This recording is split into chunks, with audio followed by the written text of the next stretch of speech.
Dracula. He was a vampire, right? Yes, yes, he was. He was the first vampire. A bat came from a cave and bit him, and then he turned into a vampire, and then he just started sucking people's blood. True. And that's all you need to know. Well, thank you for listening, everybody. The end. The end. The end. No, but much to my surprise, there was a heck of a lot more behind the story. So, who the heck is Vlad Dracula? So, Vlad Tepes was his name. He is the Voivod of Mhm. Wallachia. He was the Voivod of Wallachia between 1448 and 1476, and he did have a break in his rulership. So he came to power during a very tumultuous time. There was a lot going on when he came to power, and there was a break where he was overthrown, and then he came back a couple years later, and then that is when he resumed the bulk of his rulership. But gosh, where to start with him? He's had a life. So I guess a good place to start would be the context of his family. So he was the son Mhm. of Vlad II, Dracul. That's where he gets the nickname Dracula from. So Dracula in Romanian translates to son of the dragon or son of the devil, because Drac means dragon or devil in Romanian.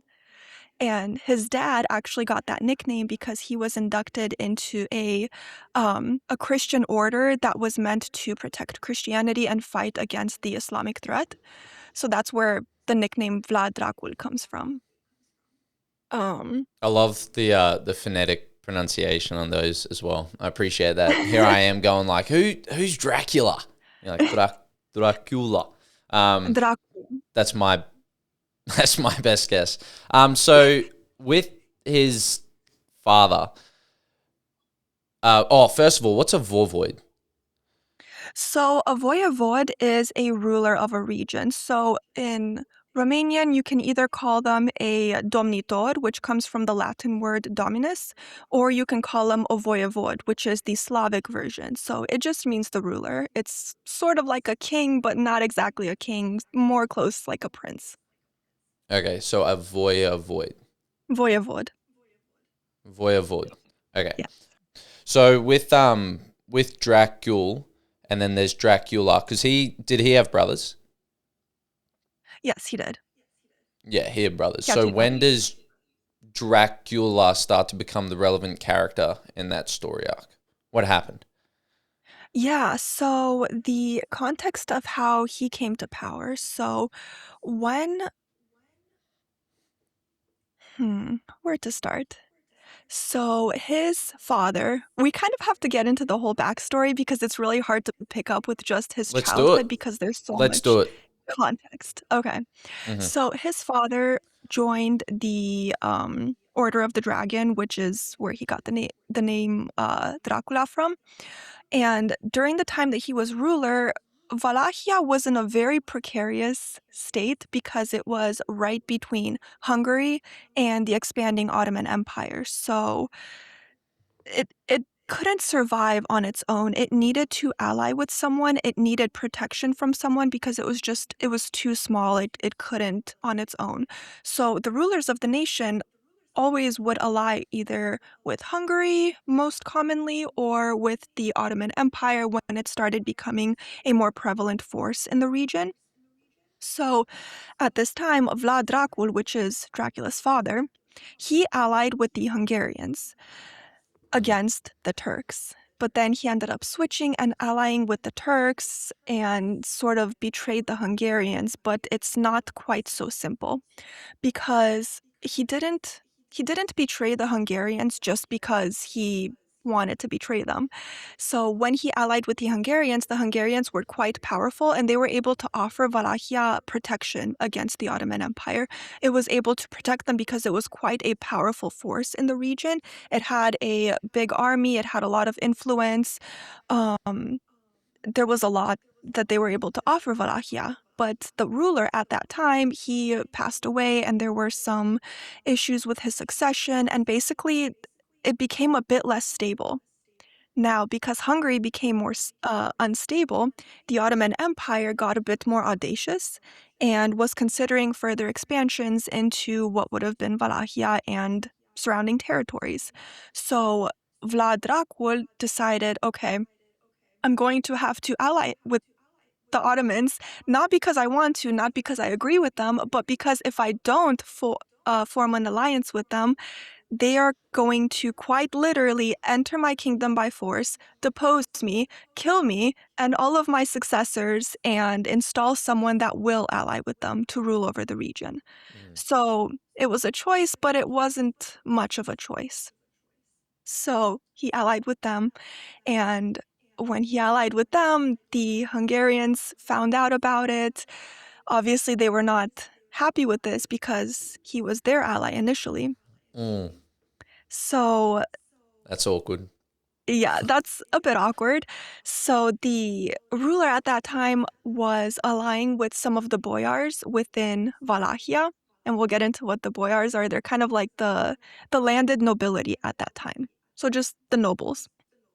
Hmm. So they allied with some of the nobles to betray him. So they betrayed Vlad Dracul. He ended up getting beheaded, and the older brother of Vlad Tepes, Vlad Dracula, he ended up getting hot irons put in his eyes, so he was blinded with hot irons, tortured, and buried alive. And his father was decapitated, and another voivod was installed. His name was Vladislav. So it's like Battle of the Vlads over here. We have Vlad Dracul, Vladislav, and Vlad Zipish. Can you keep up? Yeah, no, I'm keeping up. Sorry, I'm just still thinking about the hot irons in the eyes because that's making me hurt. Yeah. But Um, was that a normal thing to do back then, or did they just particularly not like them?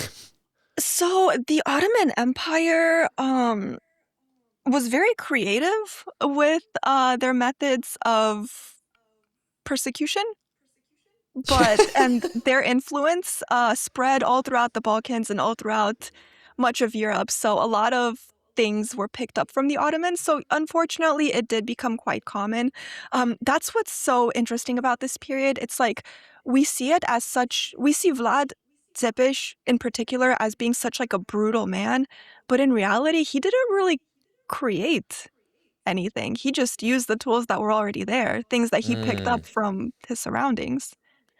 He's not some mastermind of terror in the creative sense.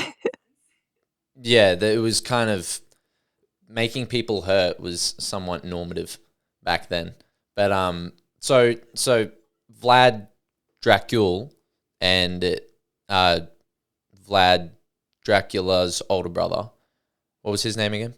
Mircea. Okay, so I'll let you pronounce the names. So they're now dead. Yes, so they are now dead. The person that comes to power is named Vladislav. He is supported by the boyar class that allied with the Hungarians, and Vlad Tepes, because at this time, when his father is killed, when his father and brother are killed, he is still in the Ottoman Empire because a couple years prior to that, his father struck up a deal, or it wasn't necessarily a deal, he didn't really have much of a choice. Um, when he needed to prove his loyalty to the Ottomans and say, like, okay, I will not betray you, he left behind his two sons. So it was Vlad Tepes and his younger brother, Radu. He would be known as Radu cel Frumos, which means Radu the Handsome. So Vlad Dracul left behind his two sons to be raised inside of the Ottoman court.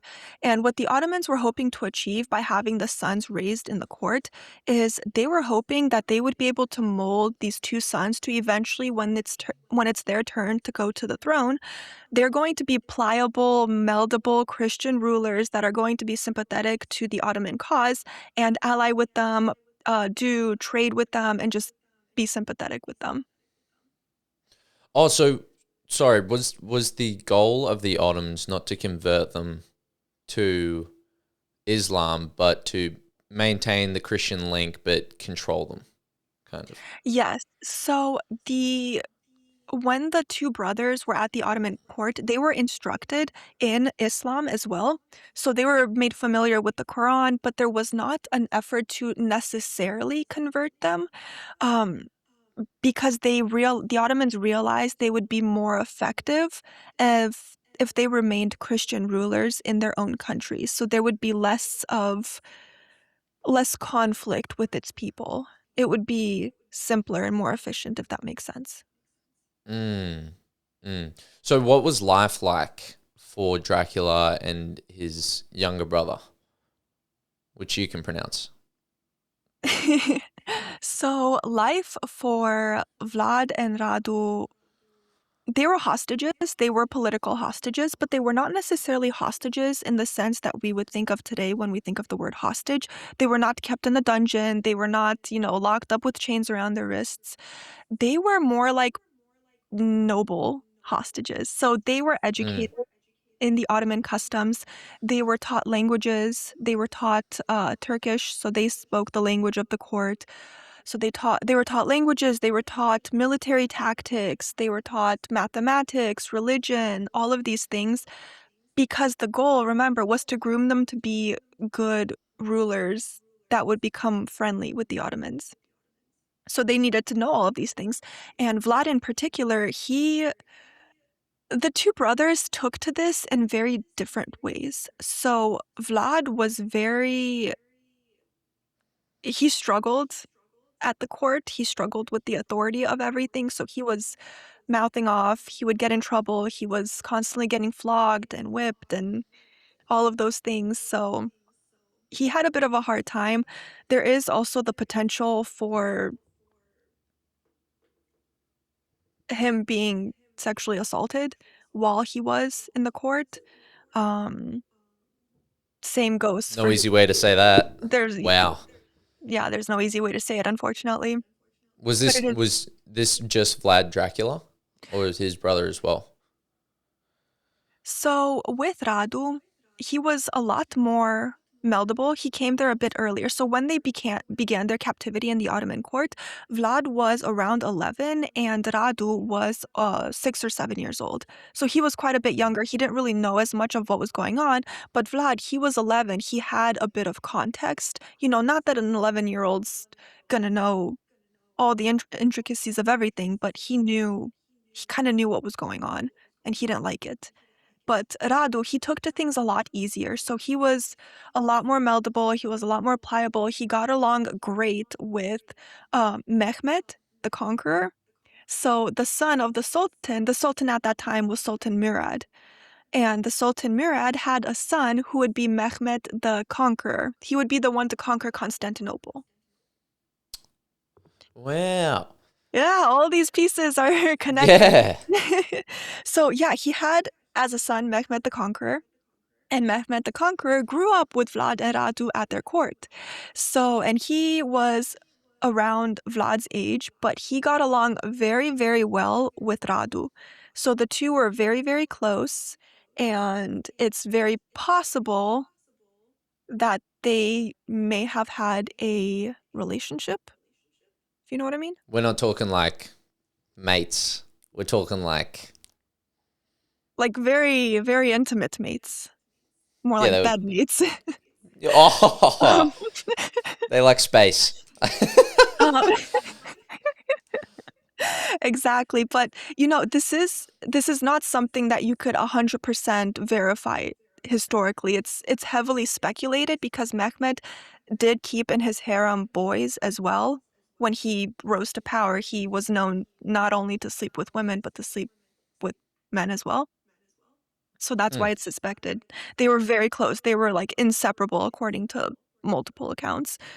I bet. So he had a much easier time. And eventually, much later in life, Radu the Handsome would become Voivod of Wallachia, replacing Vlad. So, Mm.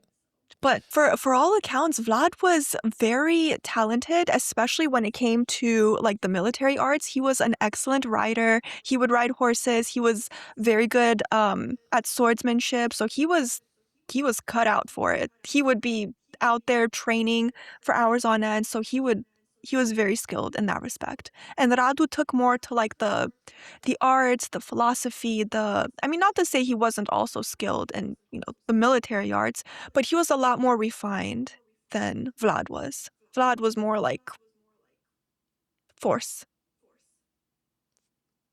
Forceful. a bit. Yeah. Yeah, interesting. I find it interesting that you can have two people experience the exact same.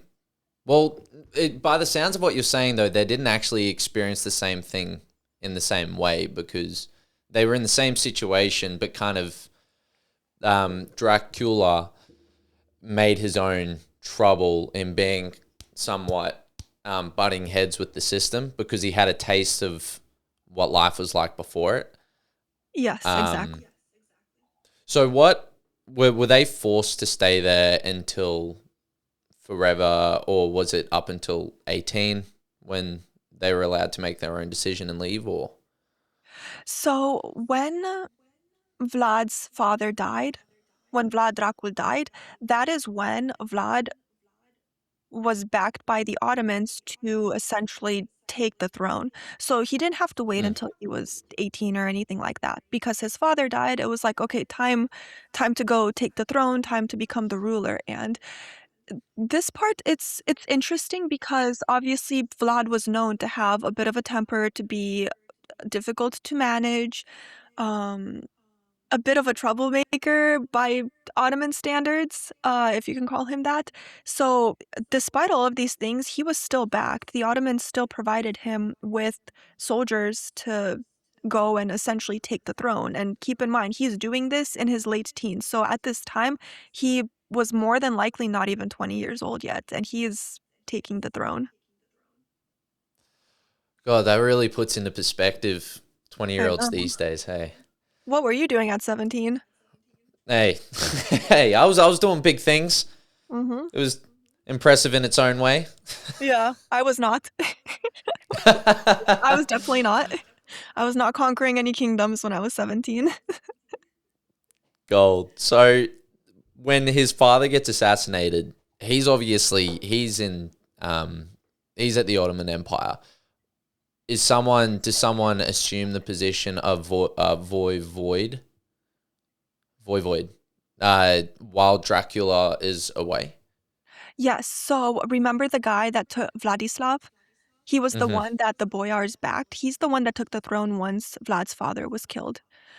So he's the one that has taken the throne at this point, and Vlad comes back, but he's still young. He doesn't have a lot of political connections. He's not intimately familiar with all the boyars. He doesn't have too much leverage at this time.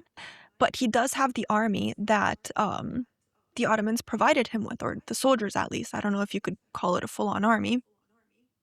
So he comes in, he leverages the throne from Vladislav, and he attempts to capture him because keep in mind, this is the guy who betrayed his father, who had his father decapitated, and who had his brother tortured with hot irons in the eyes and buried alive. He gets away, he reconvenes with his men. Vlad rules for a very short period of time before Vladislav and his followers overtake him, and he has to flee the country. He goes over to, or not the country, the principality. So he flees over to Moldova, where he spends some time with his cousin, Stephen the Great. He's also an amazing ruler, and I absolutely love Stephen the Great. But he spends some Whose cousin Stephen the Great? Stephen the Great was the Voivod of Moldova, which is the region right next to Wallachia. So it's modern day Romania is made up of Moldova, Wallachia, and Transylvania. Transylvania at this time was under the control of the Hungarian Empire, the Kingdom of Hungary. Mm-hmm. Wallachia was its own very unstable little region, and then Moldova was also its own unstable little region. But his cousin was the one ruling over that. So he goes and spends some time with him, and then eventually he comes back, he tries to overtake the throne, and he does it, and he ends up being able to capture Vladislav, or not capture Vladislav, but they essentially get to a place where they have like a head-on confrontation, Vlad's armies with Vladislav's armies. So the Battle of the Vlads has convened. Heck yeah. And Vlad, because he is, a badass, is like, you know what? Let's not have our armies fight. How about you fight me man to man and hand to hand No, combat? he He didn't. Are you did. He serious? did. Yes. How old is he? No, he did. He like quite literally did. He's like, no, let's Is fight he this. Like, is he still like 17, 18? oh gosh, how old was he at this time? I think he might have been in his early 20s at this point. I don't think he was in his teens anymore. I'm pretty sure it was early 20s. Oh man. But still, I mean, like, I wasn't doing that in my early 20s. So, yeah, hand-to-hand combat, and, guess who wins?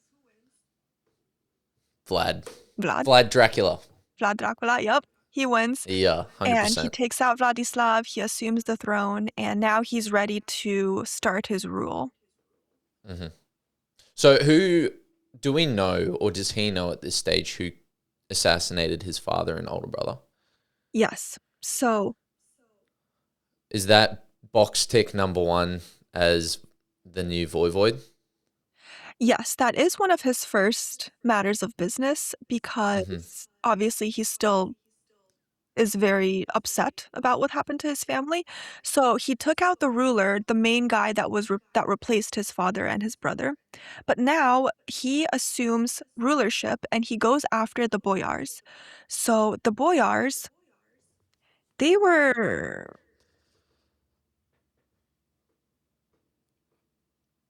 a bunch of, skeevy little nuggets to I love it with the phonetic pronunciation of all these Romanian words, and then you get skinny little nuggets. That's just hilarious. skeevy little nuggets. Because, okay, no, so the nobility were they were responsible for quite a bit of instability in the country. Like, unfortunately, the hmm nobility did not have the best interest of the country necessarily. They were more so concerned with their own personal interest, more concerned with maintaining their wealth, with maintaining their power, with maintaining their influence over the peasantry, with getting rich, of course. So they were more or less going to back whoever was going to ensure that for them.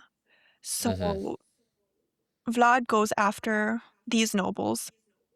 Um, so he has what is called the Easter feast. So on Easter, him and all of the nobles, they gather together, they have a feast. He toasts everyone, they're all there, their wives are there, everyone's there.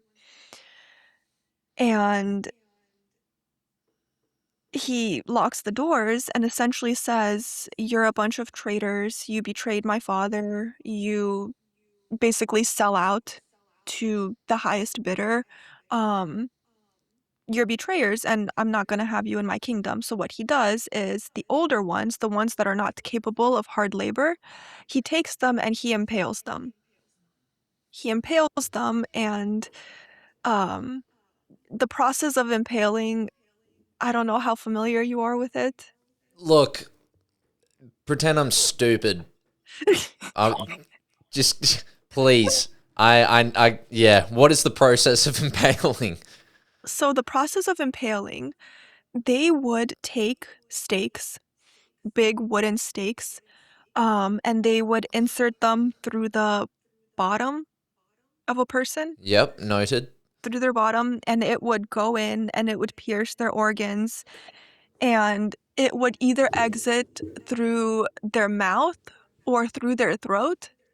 So you would either have the stake sticking out like this, or it would stick out through the mouth.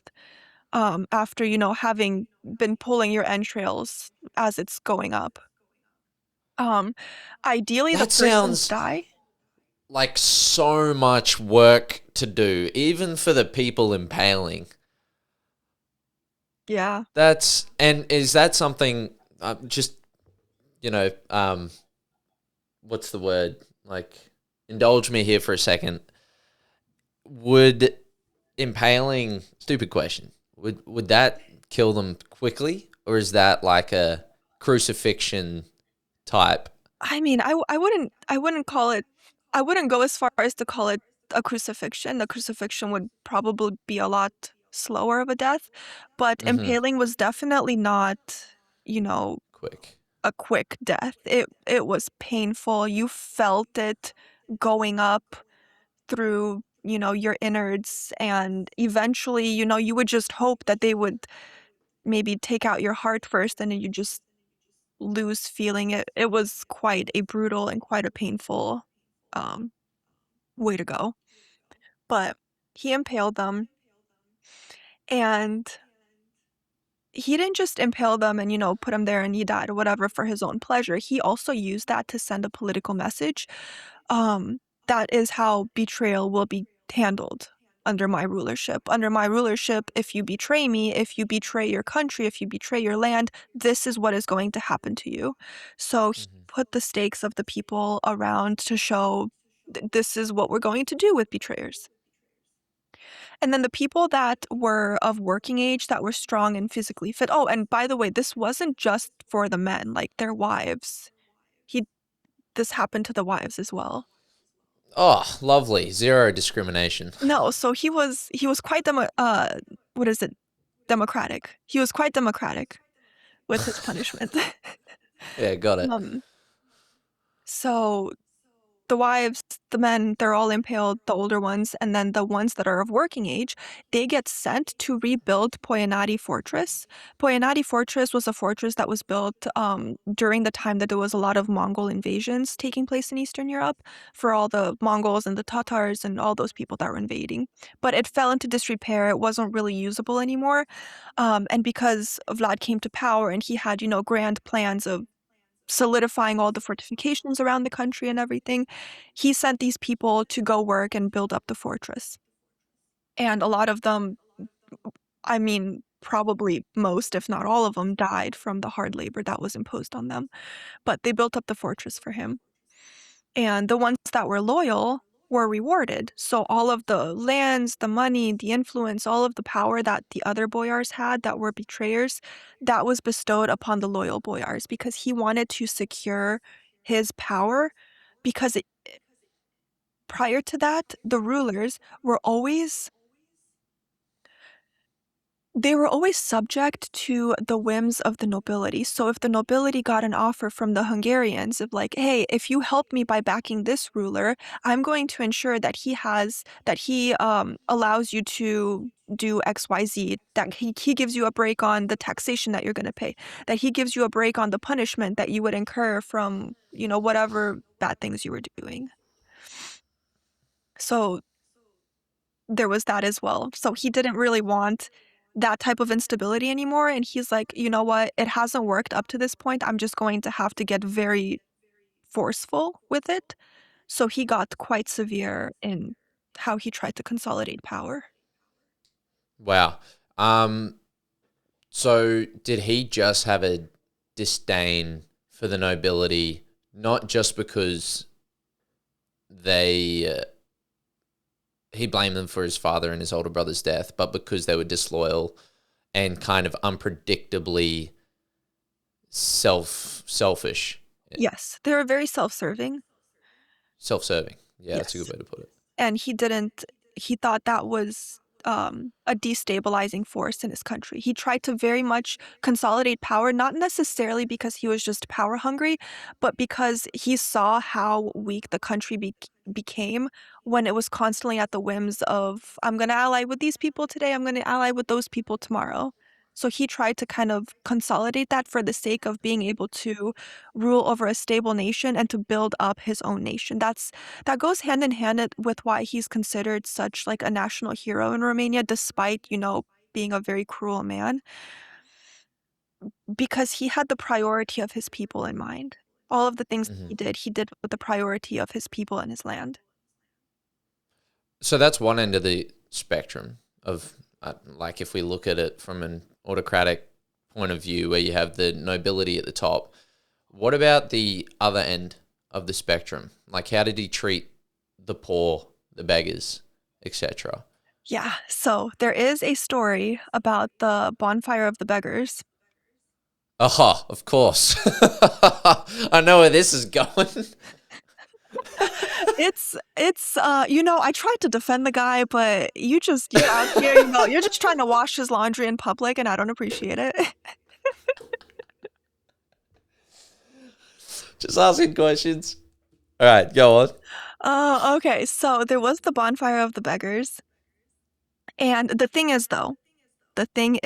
nuance that we need to keep in mind is that this may not have actually happened. This may have been a piece of propaganda that was that either just did not happen at all or did not happen in the scale and the way that it's been passed down. So the story Okay. goes that he invited a bunch of beggars and very, very poor people that were essentially just like, you know, the scum as he would view them. He invited them to his castle, he fed them, he gave them drink, and while everyone was there, he locked the doors and he set the place on fire and everyone burned to death. Now, the reason that I say this may not have happened is because the origins of this story in particular, they came from Saxon pamphlets, and that's a whole other thing. That is where a majority of Vlad's reputation comes from, and a majority of these stories about, particularly about his cruelty and his sadism, come from.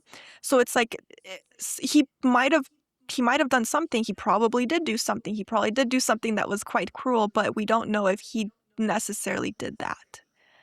But Right. it is a Well, that's interesting because I think at that time or around that period, the printing press was invented. yes. And so propaganda kind of took on a new form from being word of mouth and reputation to actually controlling the way people perceived at a large scale. Yeah, 100%. And it was And that didn't work in his favor. oh no, no, no, not at all. So a big thing that shaped his reputation were Saxon pamphlets. So the Transylvania region had a very large Saxon population. And the context of all of that is Hungary invited a large population of Saxons from Germany. Saxons are Germans. Um, from Germany and asked them to settle in the Transylvania region and gave them land, it gave them trading rights, it basically propped them up to settle in that region. And the reason that they did this is because they wanted a buffer zone between between the Hungarian kingdom and all of the conflict and the mess that was going on in the Balkans, because there has never not been a mess going on in the Balkans. And the Ottomans that were, coming to knock on the doors. So they set up Mm-hmm. this population, they gave them trading rights, and this population was obviously more loyal to the Hungarians because that is who propped them up. Um, and when Vlad came to power, he he had some conflicts with them because if not to say that they would hold trade necessarily over his head, but all of the trade routes that went into Wallachia, or not all of the trade routes, but very many and very important trade routes passed from Transylvania into Wallachia. And those trade routes were controlled by the Saxons. So they had access to those trade routes and they were not paying the proper taxes. And at times they were diverting trade. So they were causing economic hardship on Wallachia. Ah. And because they were causing economic hardship and diverting trade and causing problems within the kingdom, or the principality, rather, Vlad, I'll let you take a guess how he handled it. Yeah, didn't like him. He handled it very brutally. Yeah. Yeah. Surprise, how What a guess. unforeseen. Good guy, though.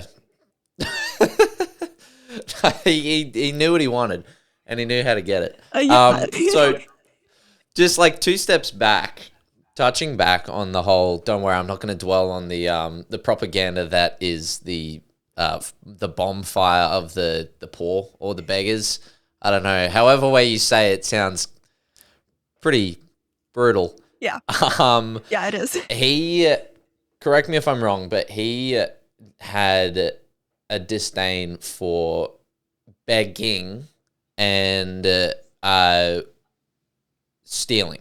Yes, he was very, very harsh when it came to punishing begging and stealing in particular because you were viewed as not being, an upstanding, contributing, productive member of your society. So beggars, he's like, you're not contributing anything, you're just expecting a handout. And stealing, especially stealing, was very harshly punished. People would get decapitated, people would get impaled for stealing. It was um, quite bad because he just did not want anything destabilizing the country. He's like, you know what, we need to get everything in row, and if I need to go cut some heads off to get it, then I'm gonna Hmm. do it.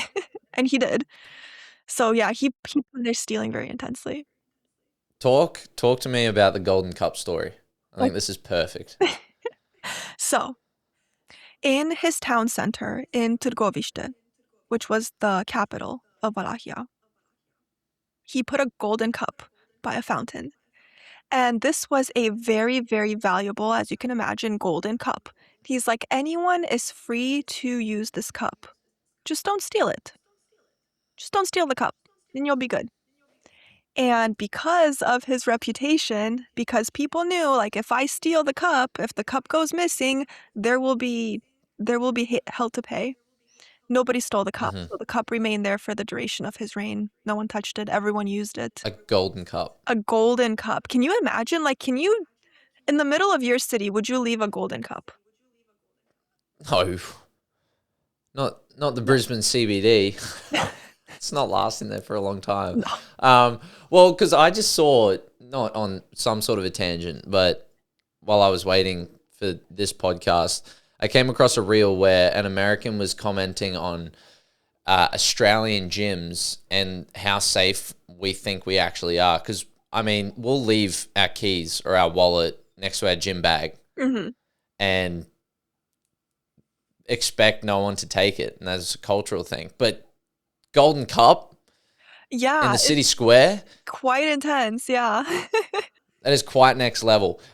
What about, there was a story, I don't know if this is propaganda or not, but a merchant that came in on a wagon who spoke to Vlad, and Vlad said, just leave your carriage in the town hall and no one will take it. And the merchant was like, what is going on? Are you familiar with am I I just haven't talking out heard. of my... No, I haven't heard that one, but that sounds like something that would happen because yeah, That sounds like something that would happen. yeah, Yeah, and so 100%. he apparently, the story goes, at least on the podcast that I was listening to, that the merchant ended up leaving his wagon in the town square, came back to it the next day, and it was in fact still there, much to his surprise. But the gold purse that was in his wagon, which Vlad instructed him to leave as well, was not there. And Oh. he put it out and sent all of his soldiers to find who did it, and then returned it back to the merchant. They found the guy, got the golden purse back, and returned it back to the merchant. But apparently, this is where it's like the fact of fiction note. But apparently, he put in an extra gold coin in the bag, and the Really? merchant, well, allegedly, and the merchant found it and ended up giving it back to him, which was a very smart move on the merchant's decision. But The I merchant's mean, like, I want no part of this. man, if we're talking about relationships, that right there, that's a red flag. That is trying to catch you out. That is a absolute red flag. Oh my gosh. No, that sounds like it sounds like a believable story. I mean, I don't know if it was true, if it actually happened or not, but that's on theme with what would happen for sure. Yeah, yeah. So, all right, he's leading his people. Everything seems in order. Talk to me a little bit about his thinking behind this, the psychology of instilling like fear as a tactic and the context of that day and age. Because contextually speaking, I look back on that as someone in today's day and age and goes, that's extreme. Leading with fear, force, psychological warfare. Talk to me about the method behind his madness. Yeah, so the method behind his madness, I think he was a man of his times. He was, by today's standards, very cruel. Hmm. In terms of, calling him a sadistic person, I don't know if we can necessarily go as far as to say he was sadistic. We don't know if, he derived pleasure from the pain that he was inflicting, Hmm. but i- the way that the historical evidence more so projects it is he did what he had to do to achieve his means, and he almost got it. He was almost there. He was very cruel, obviously, and the cruelty that he inflicted, it was never, or I wouldn't say maybe never, but it was predominantly with a purpose. So he used terror and fear and all of these things in order to establish law and order, because what was being done up to that point, it just wasn't cutting it anymore. It wasn't cutting it. He kind of saw the cracks in society, and he filled it the best that he knew how. I mean, obviously, him as a person was more than likely a cruel man, a man prone to taking more severe routes rather than necessarily defaulting to diplomacy. But it was like he kind of had to, and especially given the context of everything that he had experienced up to that point, he experienced the worst type of betrayals. He experienced growing up being abused in the Ottoman courts, even though he obviously learned a lot while he was there. So all of that played into how he developed his psychological tactics. He was very much so not he wasn't above being cruel to a means, for sure. It is interesting how a lot of these really powerful, influential, by today's standards, seemingly extreme leaders kind of stem from a messy childhood where it's almost like an attempt. Power is like an attempt to control their vulnerability that stemmed back from a very young age. Yes, definitely, for sure. And there was a lot of chaos in his younger years. And that's important to understand the context of what we're all familiar with, which is essentially just his extreme measures. Um, at this stage, is he still aligned with the Ottomans when he's first in and he's making all these changes, or is he now a part of the church?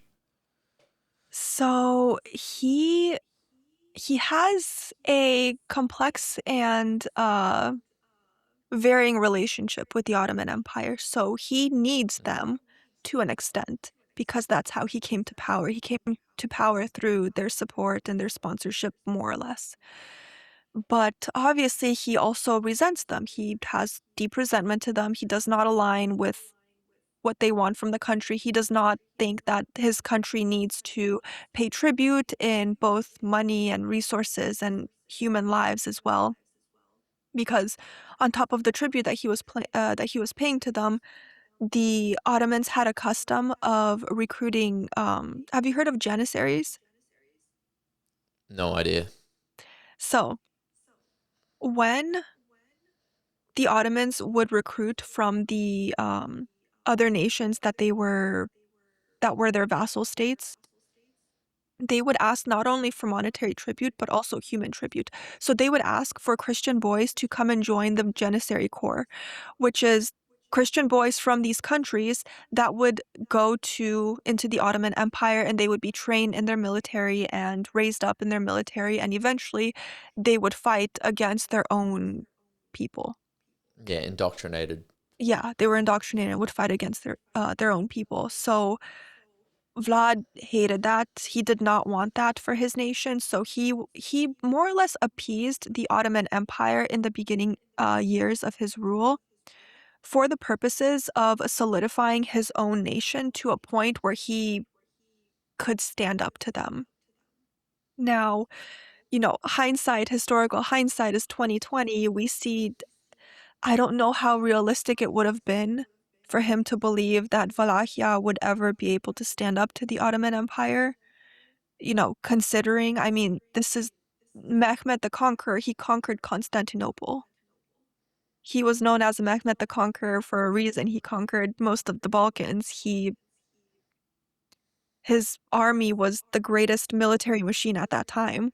I don't know how realistic it would have been for him to be able to full on stand up to them, or if his decision was to try and solidify the country so much that it could at least earn their respect and they wouldn't have the same requirements imposed on them that were as strict, and he wouldn't need to send, the boys of the country to go train and eventually fight and die for the Ottomans. Um, so that's kind of how the relationship went. I mean, obviously later on in his rule, that relationship turned into enemy. They became enemies, Hmm. but it started out as appeasing for the sake of consolidating power. And Mehmed the Conqueror and Vlad, just to reiterate, were kind of raised together as well. They what? They were kind of raised together. Yeah, so the three of them were raised together. Radu, Vlad, and Mehmed, they were in the same court at the same time. I mean, Vlad and Mehmed didn't, they weren't the best of friends, but Radu and Mehmed, they were very close.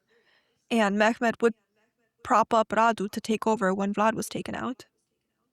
Mm. But in saying that as well, like if you're accidentally creating a warlord, it's not the sort of person that you want to turn against you when he knows exactly and has a very detailed understanding of the way that they operate. Yeah, for sure. For sure. So they have a somewhat of a thinly iced relationship. Vlad, Mehmed, talk to me about how we get from them being allies to the three Ottomans getting their turbans nailed to their heads. I'm just, what? Is that fact or fiction? No, that happened. That was a high degree of probability that did in fact happen. So the story there. He was behind on paying tribute. So he had tribute to pay to the Ottomans. He was like, "Oh, I'm having money troubles, So the three Mhm. envoys came to his court, and obviously to be like, "Hey, what's going on? Where's our tribute? What are we doing?" And when they got there, customary in his court was anytime the envoys would come, doesn't matter from there, you take off your hat and you show your respect to the ruler. Now, these envoys didn't want to do that. It was against their customs. And Vlad was like, "I don't care about your customs. You're in my court now." Uh-huh. So, and what he did is he's like, you're not getting your tribute, and if you want to keep your turbans on, I'm going to make sure you're never going to take them off. So he took, or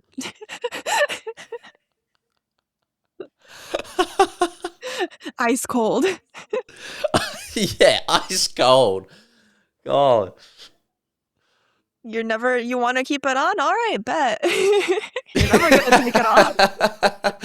So he nailed them to his head and sent them back. Obviously, the Ottomans, that didn't fly over well. Mm. Um, so they invited him, or he wrote to the Sultan at that time, was just like, "Oh, I would love to like negotiate in person maybe." But the Sultan was more so thinking, "Okay, I'm gonna bring you to Constantinople, but you're gonna be here in chains because you're not paying your tribute. You're kind of turning against us." So Vlad figured out that that was what the plan was. And um, this is where the famous story of the impaled corpses kind of comes from.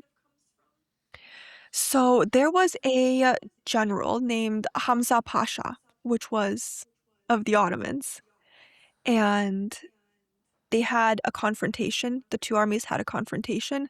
Hamza Pasha, the Ottomans sent him in specific because he was a man of very great repute. He's like, Hmm. they considered him to be untouchable. They're like, he's not crazy enough to do something to Hamza Pasha. I mean, this is our guy. This guy's a big deal. Well, little did they know he would do something to Hamza Pasha. So he took Hamza Pasha and he impaled him, and he impaled his men as well. But he wa- Hold on, sorry. He impaled like all his men. he impaled everyone. Everyone got impaled. Everyone got a stake. Look, that sucks terribly, Yeah, but that would have taken so much time.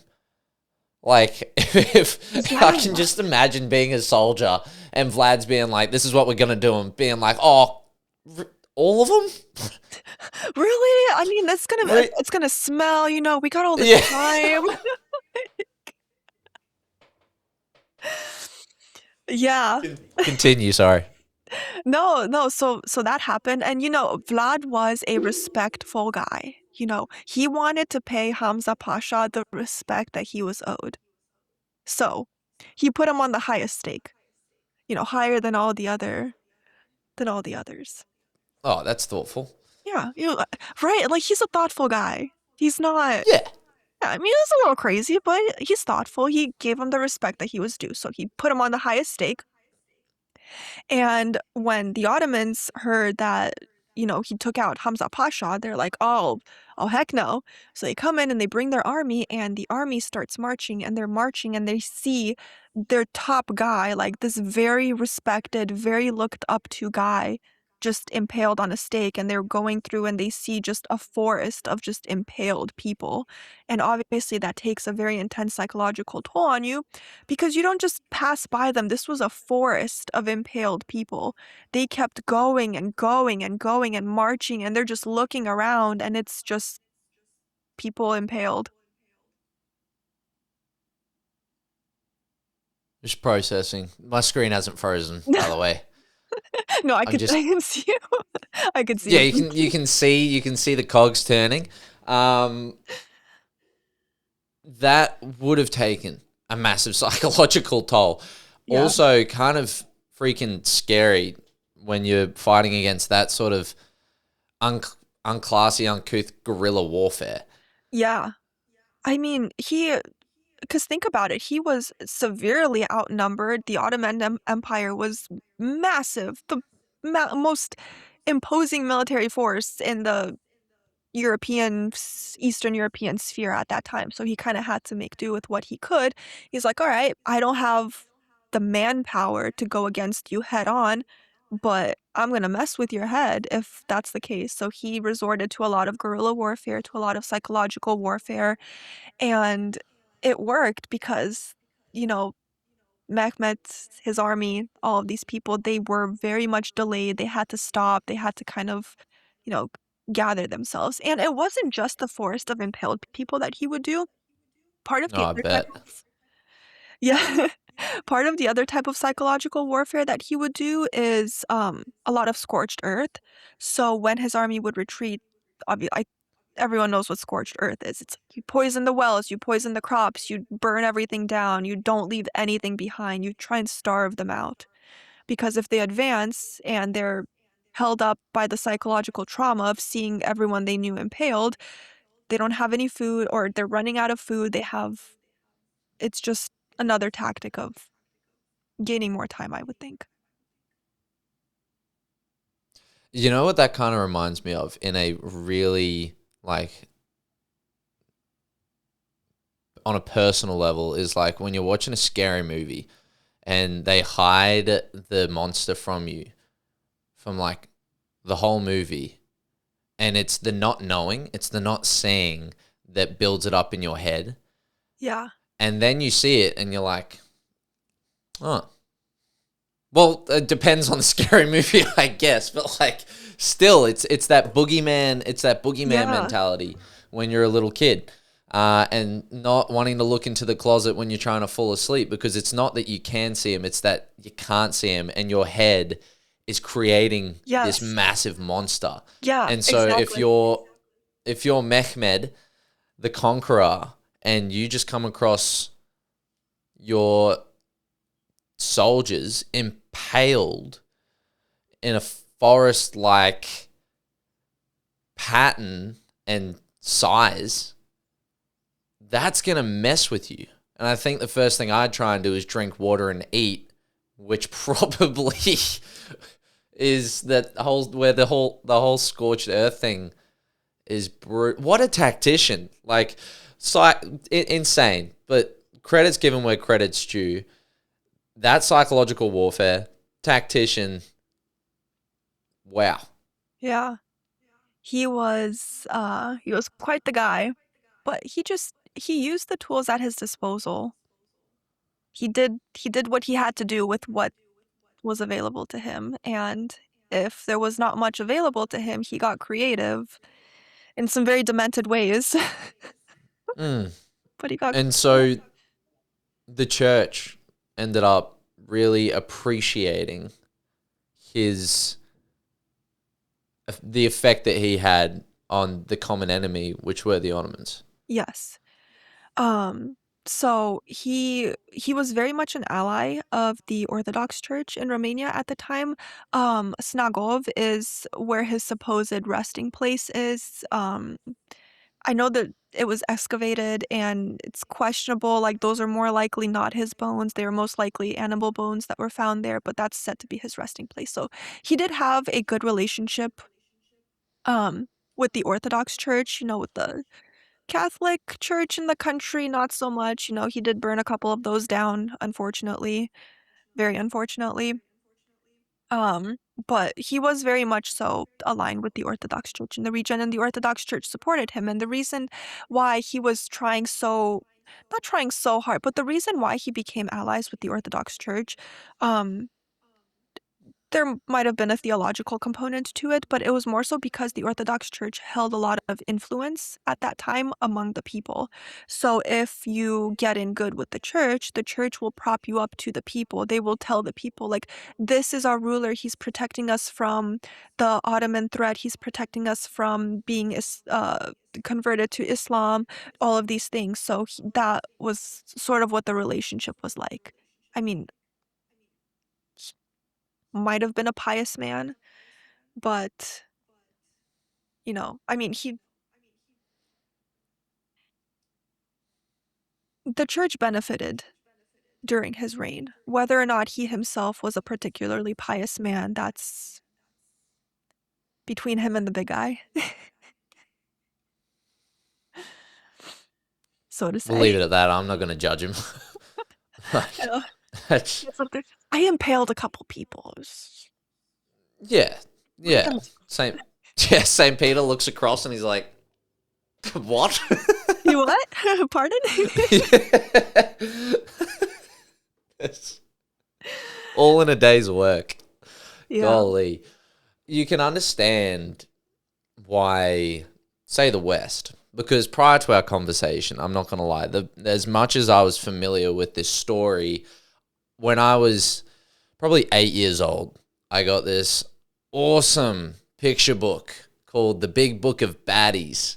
And like page Oh, at 4, 8? well, no, well, it was like, yeah, at 8. At 8. It was 2D drawings, wasn't exactly elaborately gory or Mm. scary.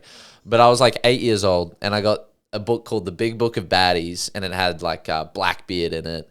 Uh, Um, and yeah, those sorts of guys. And then right in the middle of the book was Vlad the Impaler. mm. And the only knowledge that I had of this gentleman was from a big book of baddies that I got when I was 8 that told me all that. But I definitely wasn't familiar with all the nuance that you've fill me in on. There was so much nuance. Yeah, there was so much nuance to him.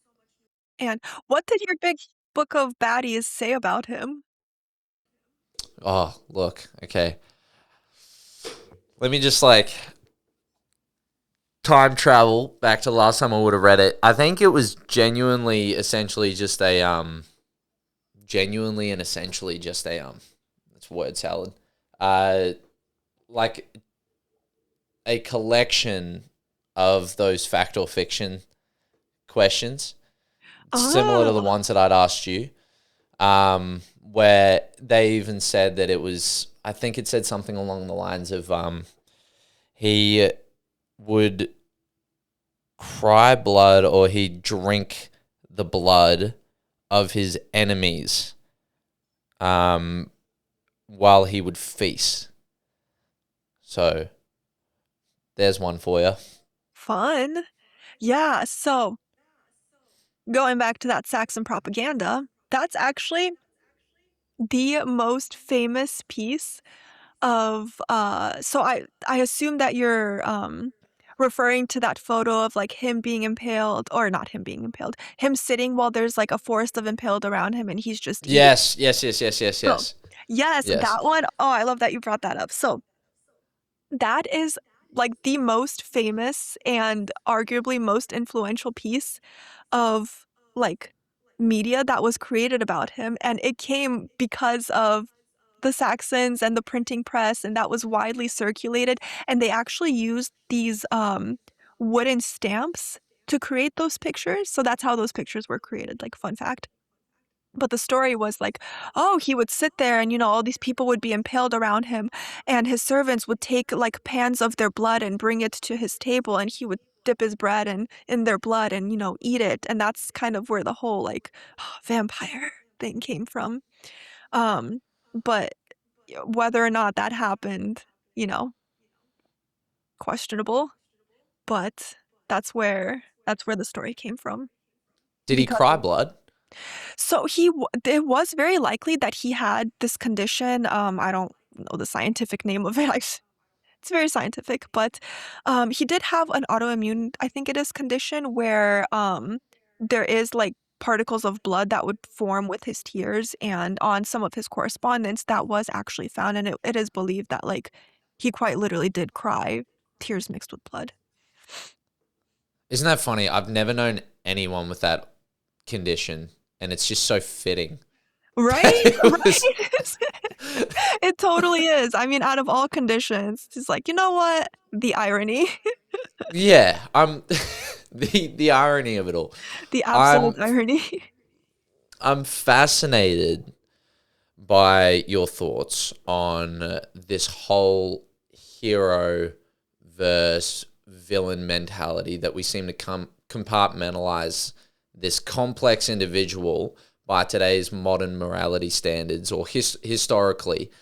Um, and you have the West. Oh, yeah, that's based on what I was talking about before. You have the West who are somewhat familiar with this gentleman as a tyrant. And then you have large parts of Romania, correct me if I'm wrong, that at least at a folklore level still believe him to be quite the national hero. That's true? Yes. Yeah, so talk to me about why it's a bit ridiculous to boil this complex character down into villain or hero. I think that type of black and white thinking misses, I mean, it misses so much nuance to who he was, to his circumstances, to the stuff going on around him, to why and how he did the things that he did. I don't think it boils down to was he a villain or was he a good guy. I think it boils down to who was he in the context of his time and his goals. And I think in the West, it's it's difficult because I think it's sometimes a bit hard for people to take themselves out of the mentality of what is acceptable today and apply it to, Wallachia 1400s, 1500s, 1600s, like that time period, because the things that were oh not and this is where it gets a little bit tricky because it's like not to get into the whole like philosophy of morality and things like that, but Mhm. if we assume the same things that were wrong yesterday are wrong today and are going to be wrong tomorrow, he was a bad guy by the standards of his time and by the standards of today. But he did live in quite brutal times, and when you look at the country that he inherited, or not the country, the principality that he inherited, the things that were going on, the instability that was going on, the backstabbing, the constant threats, the one country wants to impose its influence versus another country wants to impose its influence, and, am I going to be betrayed tomorrow or next week? When is the inevitable betrayal going to come? I think that taking all of those things into account, you kind of start to empathize with him a little bit. Like he did awful things, but he did awful things for the sake of his country and his people because he didn't like how things were at that time. He didn't like the instability. He didn't like that his country was basically needing to send boys to become warriors and fight against their own people. He didn't want to send the country's resources abroad just because someone wanted you know, to exploit them more or less. So that's kind of the reason why he's viewed that way in Romania. He was someone that prioritized his own people, and especially in times of extreme instability, having someone like that can be quite romantic, I think. Having someone that is very pointedly focused on the priorities of his own people becomes a bit of a romantic concept. And I think there is that romantic element that the Romanian people have in their relationship with Vlad Dracula. And you'd say that to this day, his his reputation still bears a lot of weight in the Romanian people's lives. Yes, I think it would be rather difficult to find someone that would not consider him a national hero.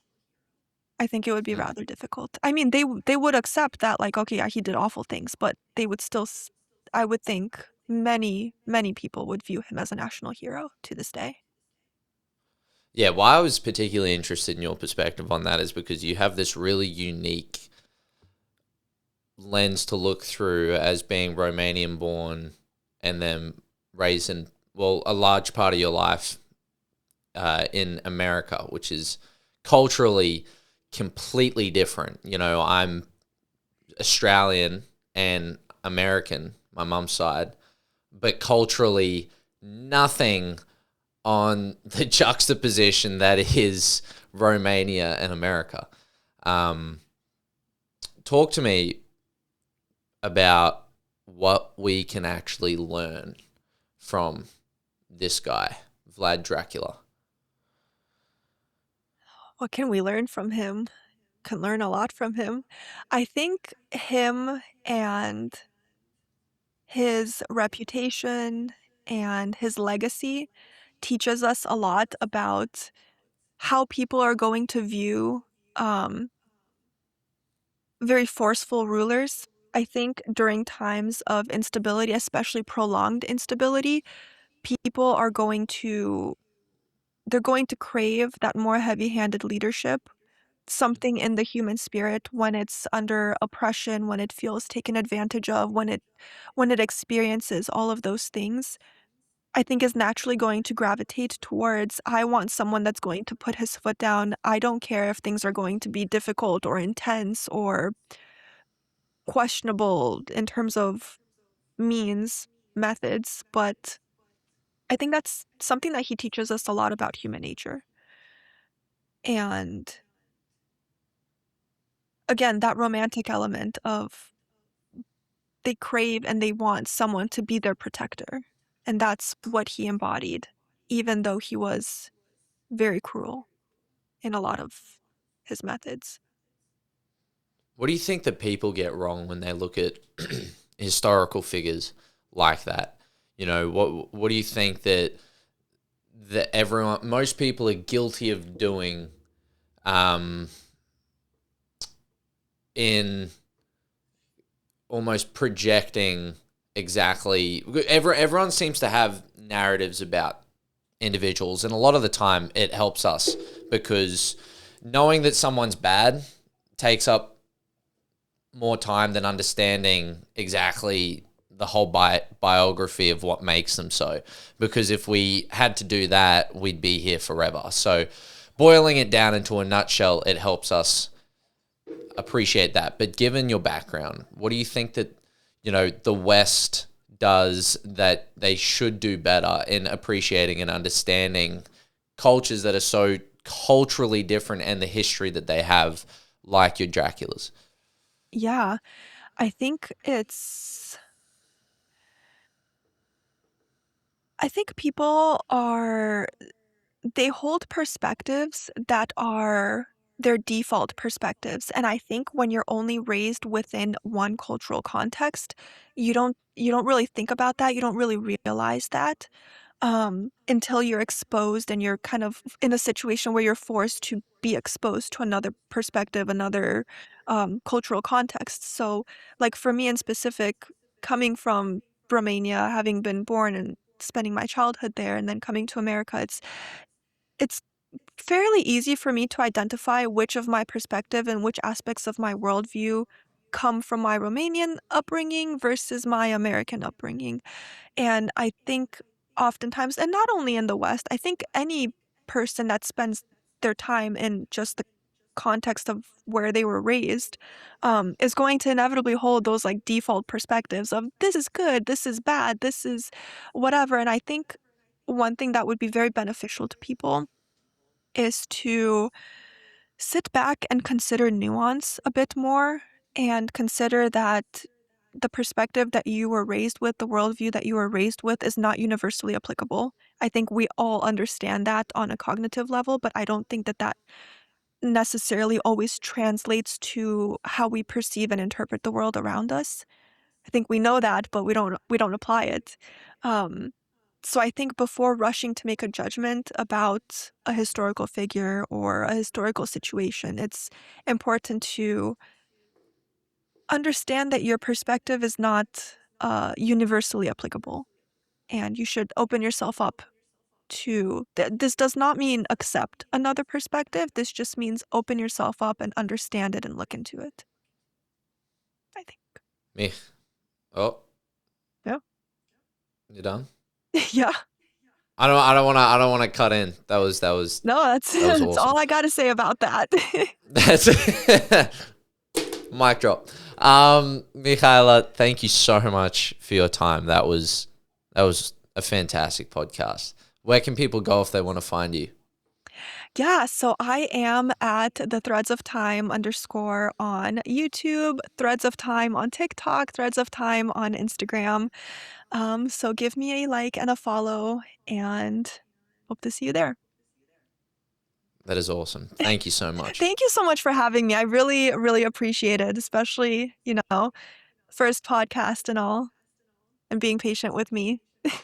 Yeah, you're so lucky it's me on your first podcast. How good. I, What an I honor. feel it. I feel it. You know what? Awesome. Take care. Cool. Thank you. Bye.